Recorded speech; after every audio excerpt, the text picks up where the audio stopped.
നിങ്ങളൊരു ഹോം ബേക്കറാണ് എങ്കിൽ ദാ ഈ ഒരു നോസിൽ ഒരിക്കലും മിസ് ചെയ്യരുത് കേട്ടോ.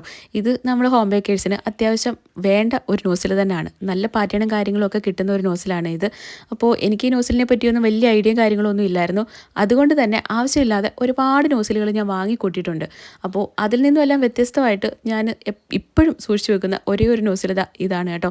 അപ്പോൾ ഈ ഒരു cake 1 kg red velvet cake ആയിരുന്നു. എന്ത് ഡിസൈൻ ചെയ്യണമെന്ന് ഒരു ഐഡിയ ഇല്ലാതെ ഇങ്ങനെ ഇരുന്നപ്പോഴാണ് ഈ ഒരു നോസിലിൻ്റെ കാര്യം ഓർമ്മ വന്നത്. എങ്കിൽ പിന്നെ ഈ ഒരു നോസിൽ വെച്ചിട്ടാണ് ആ ടോപ്പിലെ ഡിസൈൻ ചെയ്തത് കേട്ടോ. ഈ ഒരു ഡിസൈൻ ചെയ്ത് കഴിഞ്ഞതിന് ശേഷമാണ് എങ്കിൽ പിന്നെ നിങ്ങൾക്കും കൂടെ ആ ഡിസൈൻ എങ്ങനെയാണ് ചെയ്തതെന്ന് കാണിച്ചു തരാമെന്ന് വിചാരിച്ചത്.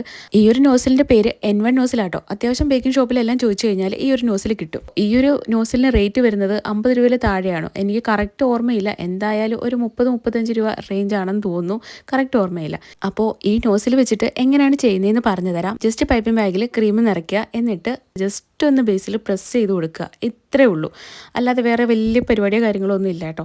നമുക്ക് പെട്ടെന്ന് ഓർഡറൊക്കെ വരുന്ന ടൈമിൽ സിമ്പിളായിട്ട് ചെയ്ത് കൊടുക്കാൻ പറ്റിയ നല്ല അടിപൊളിയായിട്ടുള്ള ഒരു പാറ്റേൺ ആണ് ഇത്. അപ്പോൾ ഇതിൻ്റെ പാറ്റേണിൻ്റെ പേരെന്താണ് എന്നൊന്നും എനിക്ക് കറക്റ്റ് അറിയില്ല.